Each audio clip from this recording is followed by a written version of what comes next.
অনেক কষ্ট, অনেক পরিশ্রম করার পরে আপনি যে আপনার ব্র্যান্ড নেম, লোগো কিংবা ডিজাইনকে তৈরি করেন এবং সেই তৈরি করার পরে যদি কেউ সেই ব্র্যান্ড নেম, লোগো কিংবা ডিজাইনকে ইউজ কিংবা চুরি করার চেষ্টা করে তাহলে আপনি কি করবেন?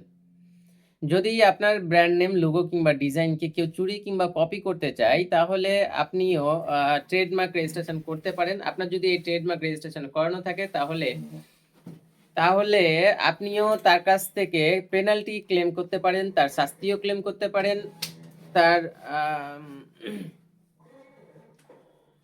তার কোম্পানিও বন্ধ করাতে পারেন। তাই সর্বদা আপনার ব্র্যান্ড নেম, লোগো কিংবা ডিজাইনকে সুরক্ষিত রাখতে সর্বদা ট্রেডমার্ক রেজিস্ট্রেশন করিয়ে রাখুন। এই ট্রেডমার্ক কিভাবে রেজিস্ট্রেশন করবেন, এই ট্রেডমার্ক কিংবা আপনার যে ব্র্যান্ড নেম কিংবা লোগো কিভাবে রিসার্চ করবেন ট্রেডমার্ক ওয়েবসাইটে গিয়ে, এই সমস্ত আলোচনা আমি এর পরবর্তী ভিডিওতে আলোচনা করব। সর্বদা সতর্ক থাকুন, সুস্থ থাকুন, শুনতে থাকুন আমাকে এবং ফলো করুন advocate MH Rahman Facebook page এবং ইউটিউব চ্যানেলকে। চলুন দেখা হচ্ছে অন্য কোনো ভিডিওতে, ততক্ষণ পর্যন্ত ধন্যবাদ।